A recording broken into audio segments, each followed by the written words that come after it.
Bora, galera, vamos lá, bom dia, boa tarde, boa noite para todos vocês. Estamos aqui mais uma aulinha da Química Geral.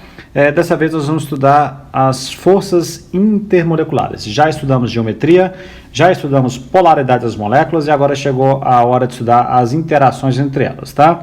Essa é a primeira parte da nossa aula e nela estudamos dois tipos de forças intermoleculares, tá? Antes, uma apresentação geral. Preciso de uma apresentação geral que é a seguinte. O que são forças intermoleculares? São forças de atrações entre as moléculas. As moléculas se atraem mutualmente. Gente, nós temos basicamente 4 tipos de forças intermoleculares, tá? Eu já queria que você tivesse uma boa visão desse quadro. Quais são os 4 tipos? Nós temos a força do tipo dipolo-dipolo, a força do tipo dipolo induzido, a interação do tipo ligação de hidrogênio e a interação do tipo íon-dipolo.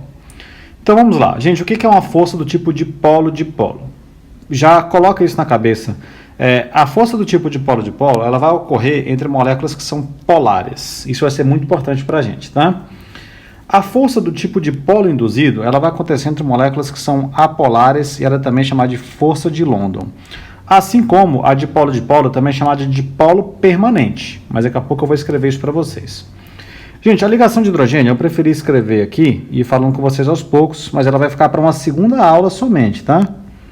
Ela vai acontecer no termo que eu utilizo, que acontece entre moléculas muito polares, tá? Então, segura sua curiosidade. Eu já vou te falar o que é muito polar na segunda aula para a gente falar sobre ligação de hidrogênio. E a força do tipo íon-dipolo, ela vai acontecer entre um íon, e um íon pode ser um cátion e um ânion, mais uma molécula polar. Então, segura mais uma vez a sua curiosidade, porque esses dois casos que nós temos aqui, eles vão ficar apenas para o segundo momento da aula, tá bom? Então, a gente vai ficar focado em falar de dipolo-dipolo e dipolo induzido. Então, vamos lá. Começando com a força do tipo dipolo-dipolo ou dipolo permanente, tá? Como já estava escrito ali anteriormente, ela acontece entre moléculas que são polares. Então, vamos analisar aqui e vamos colocar vários exemplos de moléculas polares. Então, exemplos de moléculas polares. Aí eu vou ter o seguinte, ó. Eu vou ter HCl, eu vou ter HBr, eu vou ter HI. Ó, mais moléculas polares, H2S, aí eu vou colocar aqui um C, H, Cl3 e assim por diante. Tudo bem? Muito bem.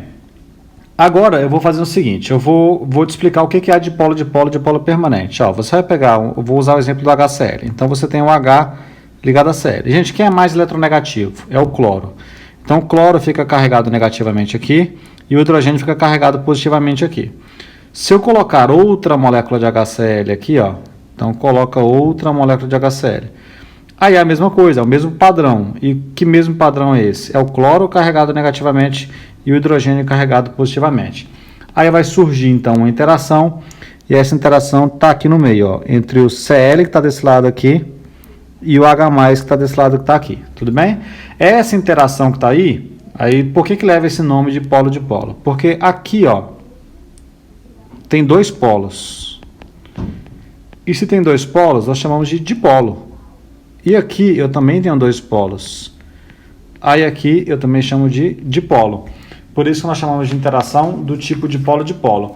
Como essa polarização que é criada aí nessa molécula é uma polarização permanente, ela também é chamada de dipolo permanente, tá? Essa é uma interação considerada relativamente forte quando comparada principalmente a dipolo induzido, que nós vamos ver daqui a pouco, ok?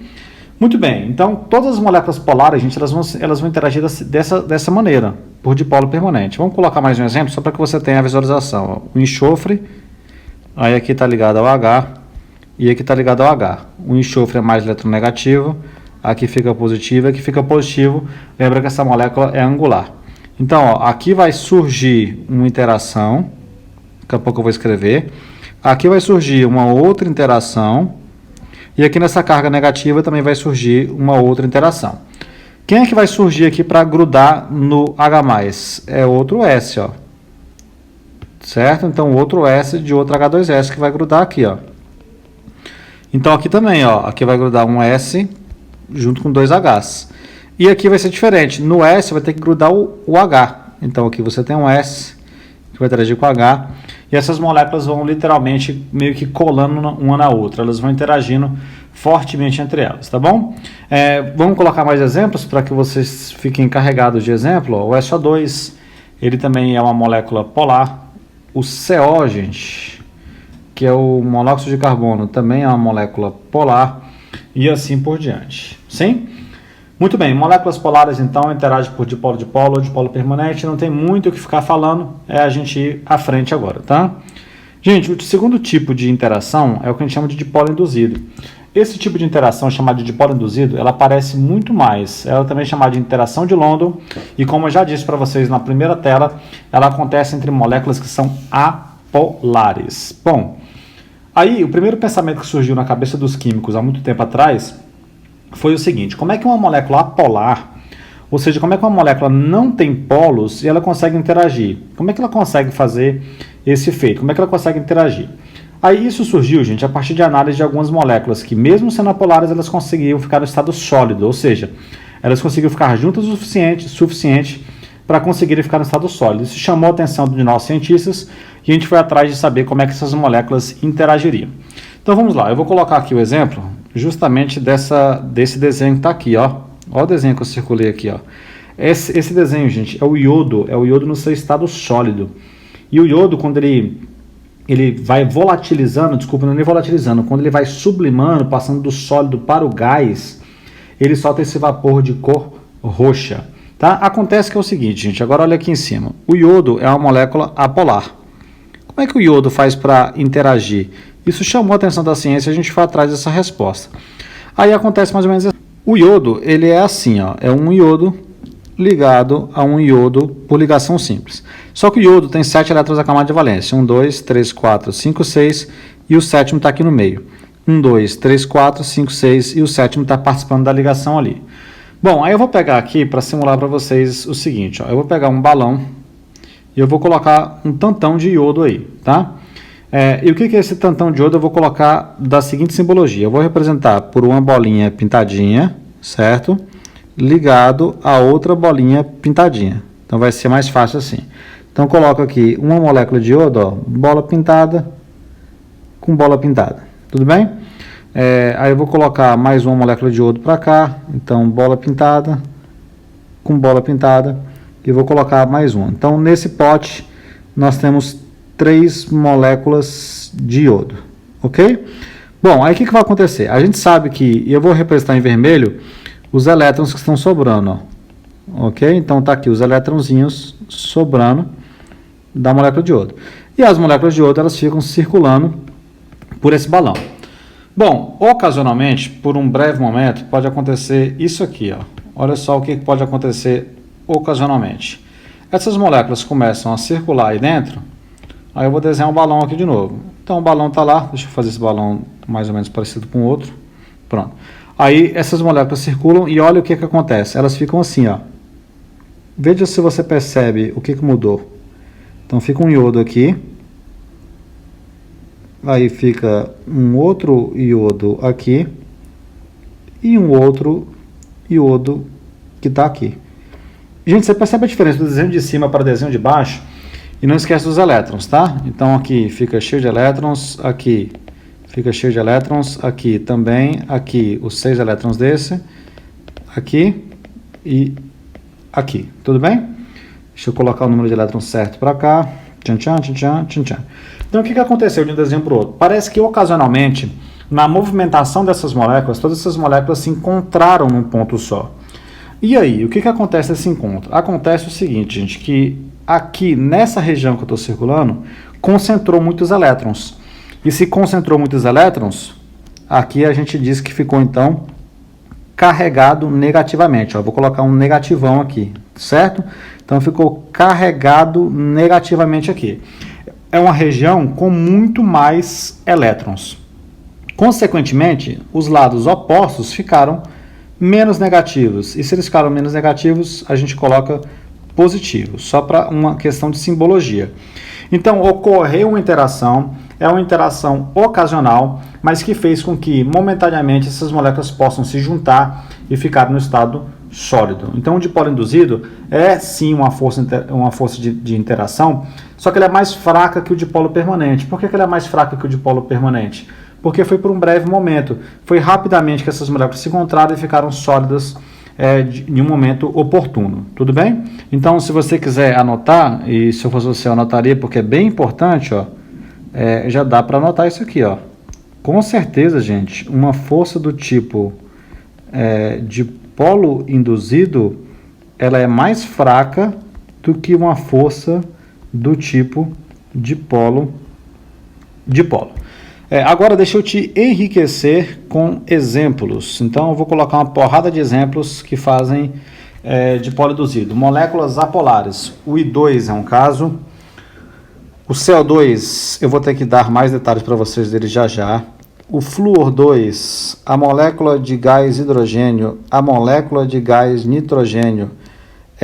Que mais que eu posso colocar de exemplos para vocês? O metano, que é o CH4, tá?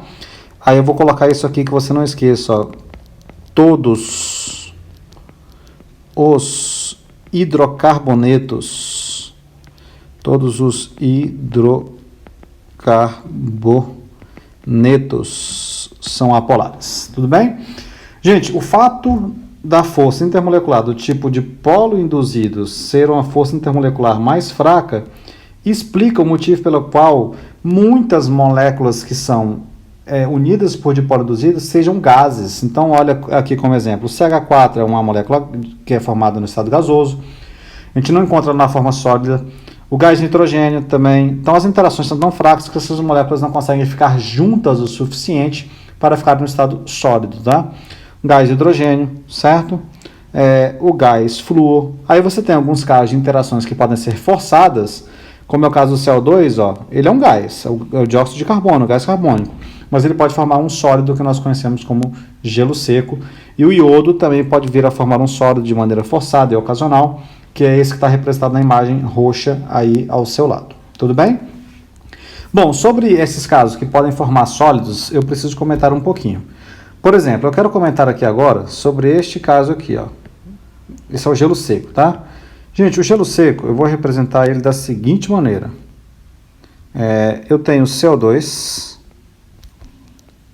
sólido. Gente, a gente conhece o CO2 no estado gasoso. É o gás carbônico que está presente no ar atmosférico. Tá? Lembrando de uma coisa, o CO2, ele é C+O.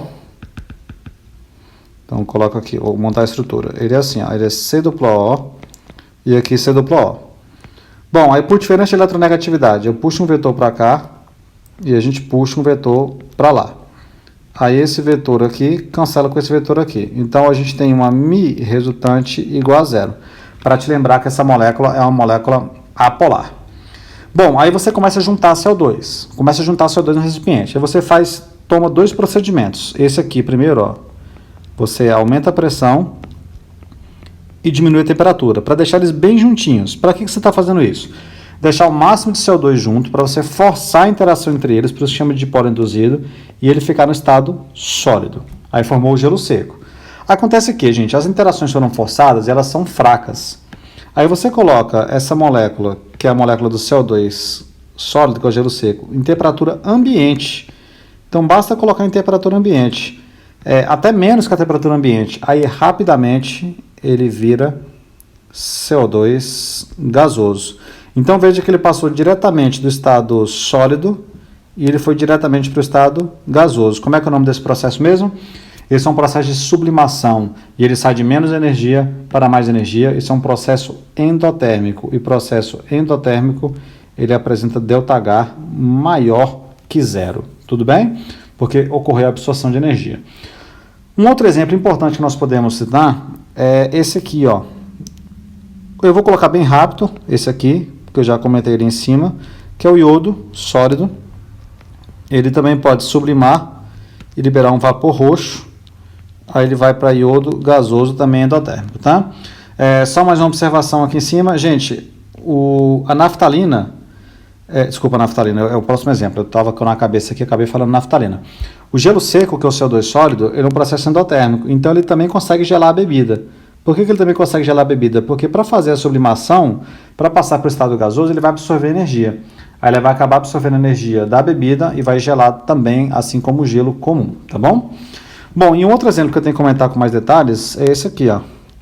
é o que nós chamamos de naftalina. São as bolinhas de naftalina. Geralmente você encontra em banheiros, serve para matar alguns tipos de micro-organismos, tá? A naftalina, ela é um hidrocarboneto. Ela é essa molécula que está aqui, ó. Então aqui são 6 carbonos, tá? Aí tem ligação aqui, ligação dupla aqui, ligação dupla aqui. Aí eu coloco mais carbonos que estão aqui, certo? Aí eu coloco uma ligação dupla aqui e uma ligação dupla que está aqui. Se você não viu química orgânica ainda e não entende especificamente essa estrutura, não tem problema. Eu só quero te mostrar que ela é feita somente de carbonos e hidrogênios. E a sua fórmula molecular é C10H8. Lembra que todo hidrocarboneto, gente, todo hidrocarboneto é apolar. Quando você aumenta a pressão e diminui a temperatura sobre a naftalina e coloca nos plásticos bem fechadinhos, ela fica assim, ó, C10H8 sólido. Coloca em temperatura ambiente, aí ela começa a sublimar. Então ela vira C10H8 gasoso. Tudo bem? Então começa a liberar um vaporzinho, ele é praticamente imperceptível e tem um cheiro característico, cheiro de naftalina. Aí muitas pessoas colocam uma bolinha de naftalina no cantinho do guarda-roupa para matar traça, matar insetozinhos. Tem gente que coloca no banheiro, no canto do ralo. Em banheiro masculino é colocado no mictório para matar diversos micro-organismos. Isso dá uma sensação de maior limpeza, tá bom? Não é só a sensação, realmente o ambiente fica mais limpo porque é um bactericida, ele mata micro-organismos de forma eficiente através do seu vapor, tá legal? Gente, coloquei exemplos importantes e com as comparações a gente mata essa primeira parte da aula. Essa aula é mais curtinha mesmo, porque eu quero que vocês peguem os conceitos importantes sobre as forças intermoleculares. O que eu estou chamando de comparações aqui? Eu quero fazer a seguinte comparação. Se eu pegar, por exemplo, uma molécula como o HCl, ok? E uma molécula que seria a molécula do H2, ok? Aí eu quero fazer a seguinte pergunta. Quem tem o maior ponto de ebulição? Tá, e o que isso tem a ver com ponto de ebulição? Tá, a pergunta é quem tem o maior ponto de ebulição. Gente, o HCl, aí essa analogia que você vai ter que fazer, ó. O HCl é uma molécula polar. O H2 é uma molécula apolar, ok? O HCl, por ser uma molécula polar, ele faz uma interação que nós chamamos de dipolo-dipolo. Já o H2, ele faz uma interação que nós chamamos de dipolo induzido. Certo? Então, a molécula do dipolo induzido, ela interage mais fortemente que a do dipolo... Desculpa, falei o contrário. A molécula do dipolo-dipolo, ela interage mais fortemente do que a do dipolo induzido, porque ela é uma força intermolecular mais forte.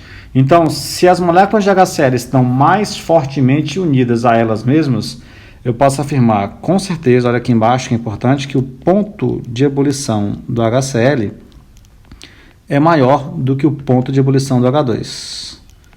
Então, ponto de ebulição do H2. Ok? Então, essas comparações, elas são comparações bem importantes de serem feitas, tá? Mas eu quero fazer mais comparações, porque as provas podem cobrar de vocês e são comparações importantes, tá? Veja agora essa outra aqui. Se eu fizer uma comparação, essa aqui é um pouco mais difícil, tá? E vai ser as seguintes. Eu quero saber agora entre o HBr, o HCl e o HI.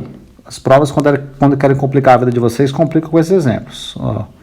HBr, aqui o HCl e aqui o HI. Gente, por que a prova complica a vida de vocês com esses 3 exemplos? Porque essas moléculas aqui, elas são todas polares. Tá? Então, aí complica. Essa molécula polar, o HCl é polar e o HI é polar. Sim, professor, como é que eu faço agora entre moléculas polares, se ambas são polares, para diferenciar quem é que vai ter maior ponto de ebulição? Eu vou ter que descobrir entre elas, aí eu vou fazer o desempate pela massa molar. Então, gente, é um critério de desempate a massa molar. Então, primeiro, para você saber, você vai para as interações. Quanto mais fortes forem as interações, maior vai ser o ponto de ebulição. Para desempatar, vai pela massa molar. Então, eu vou colocar aqui os valores, ó. Por exemplo, o iodo, eu vou pegar aqui uma tabela periódica que está ao meu alcance, Fica aí comigo, não vai embora, para a gente saber aqui, ó. Vamos colocar aqui, procurando o iodo. Massa molar do iodo. É 127, tá, gente? Então, mais o hidrogênio que tem aqui, então isso aqui vai ficar por volta de 128 gramas por mol. Então, ele é pesadão, hein?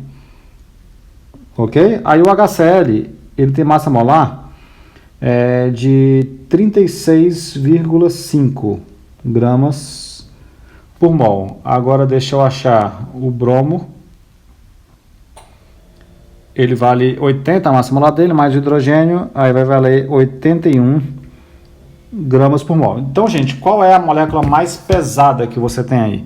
É o HI. Então, essa molécula é a mais pesada. Então, o ponto de ebulição dela vai ser maior das três. Então, eu vou colocar assim, que o ponto de ebulição da HI, certo? Vai ser maior que o ponto de ebulição do HBr, que vai ser maior que o ponto de ebulição do HCl. Essa vai ser a ordem.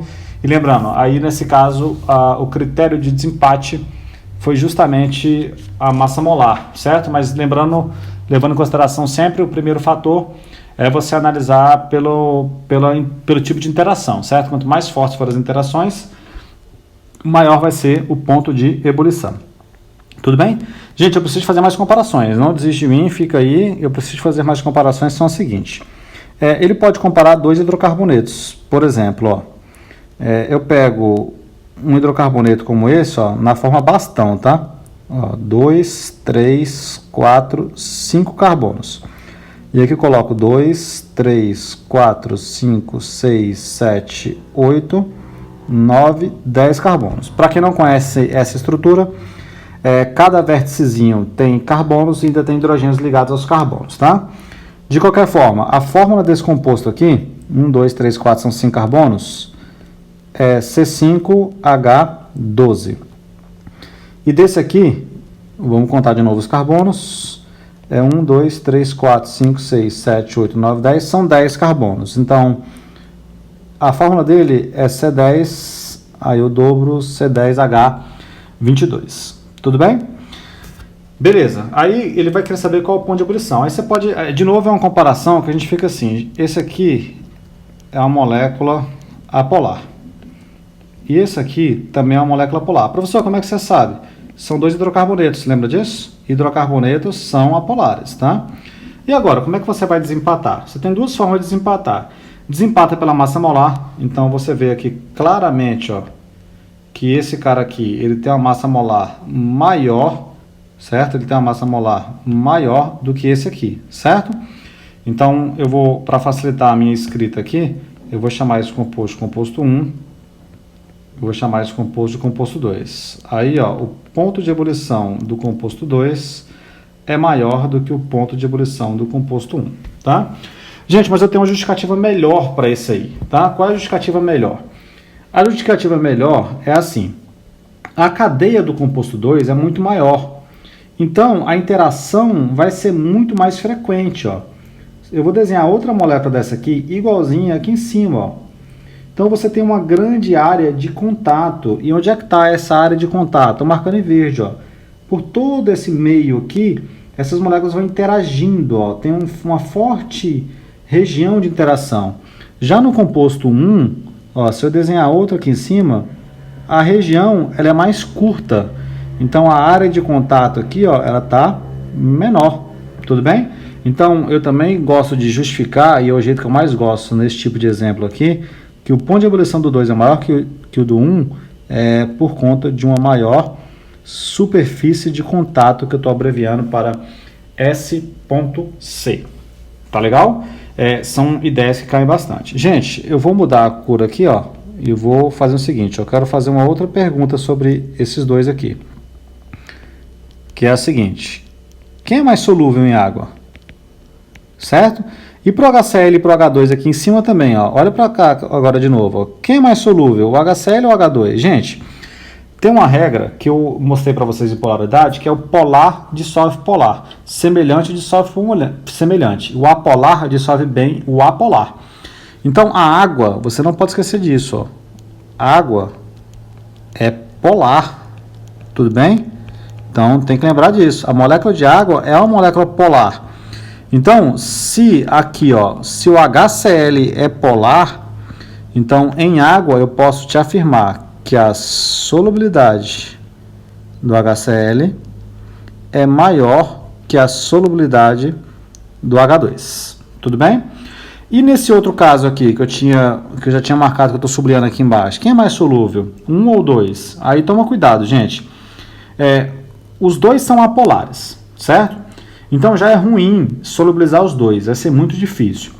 No entanto, o que é mais fácil solubilizar? Esse camarada que tem a cadeiazinha curtinha ou esse que tem a cadeia longona? Gente, esse que tem a cadeia muito grande vai ser mais difícil solubilizar. Eu vou precisar de muita água para isso. O de cadeia menor vai ser mais fácil, a água vai permear com mais facilidade. Então, naquele caso ali, eu posso afirmar que a solubilidade do 1 será maior que a solubilidade do composto 2, tá bom? Última comparação e encerramos a aula, que é a seguinte, uma comparação que ela pode gerar dúvidas em muitos de vocês. Ó, eu quero comparar 1, 2, 3, 4 com esse outro composto aqui. 2, 3 carbonos, deixa eu colocar de novo, 2, 3 carbonos, eu vou apagar tudo, de novo, ó, 2, 3, 4, agora sim. E esse aqui, ó, 2, 3, 4. Ó, atenção, aqui eu tenho 1, 2, 3, 4 carbonos e nesse outro composto eu tenho 1. Nossa, ficou ruim esse composto aqui, gente. Eu vou apagar de novo. Fazer o outro de novo. Que é 1, 2, 3. Aí o quarto carbono aqui em cima. Pronto. Aí de novo, ó, fazendo lá. Eu tenho 1, 2, 3, 4 carbonos. E aqui eu tenho 1, 2, 3, 4 carbonos, tá? A fórmula molecular desse aqui, eu vou te dar pronto. C4H10. E esse aqui também vai ser C4H10, tá? E agora, quem é que tem maior ponto de ebulição? Professor, olha, eu estou pensando aqui que os dois são apolares. Muito bem, você está pensando certo, que nem eu estou pensando escrevendo aqui, ó. Os dois são apolares. Tá, então eu vou tentar desempatar pela massa molar. C4H10, C4H10, então não dá. E agora, o que eu faço? A massa molar é a mesma. Pois é, gente, a prova pode querer te sacanear desse jeito. Se a massa molar é a mesma, como é que você vai desempatar? Aí você vai desempatar pela interação. Onde que vai ter uma interação mais forte? Olha só, eu vou redesenhar esse composto que eu vou chamar de composto 1. E esse aqui é o composto 2, certo? Tá, aí eu vou redesenhar o composto 1, ó. 2, 3, 4. Ó, e vou fazer ele interagir aqui, ó. 2, 3, 4. Vou colocar outra molécula para ele interagir. 2, 3, 4. Agora, olha o composto 2. Se eu colocar ele aqui, tenta colocar outro em cima, ó. Coloquei até, mas já fica mais distante. Tenta colocar outro embaixo, ó. A ramificação distancia. Veja a superfície de contato. Aqui ela é grande, certo? Aqui é uma boa superfície de contato. Já aqui, ó, é uma superfície de contato bem menor. Esses compostos estão interagindo menos. Então, posso te afirmar categoricamente que o ponto de ebulição da substância 1 vai ser maior que o ponto de ebulição da substância 2, certo? Uma pergunta que seria difícil é quem é mais solúvel em água, 1 ou 2? Gente, o 2, sabe por quê? A água, ela não consegue permear bem aqui, está muito fechadinho. Então, a água tem dificuldade de entrar aqui, ó, certo? Ela vai entrar com dificuldade. Já nesse aqui, a água entra aqui com mais facilidade, ó, porque acaba tendo mais espaço entre as moléculas. Então, a molécula de água consegue permear melhor. Então, a solubilidade do composto 2 é maior que a solubilidade do composto 1. Eu não estou dizendo que o composto 2 é mega solúvel, até porque não é. Ele é um hidrocarboneto, gente, ele é apolar. Então, ele não solubiliza bem água, porque a água é uma molécula polar. Tudo bem? Beleza, gente, aula cheia de comparações, aula muito importante, tá? Para você entender tudo isso direitinho, as interações. Já tem mais uma de forças intermoleculares, que é a aula para falar de ligação de hidrogênio e de íon dipolo. Beleza? Grande abraço para todos vocês e até a próxima.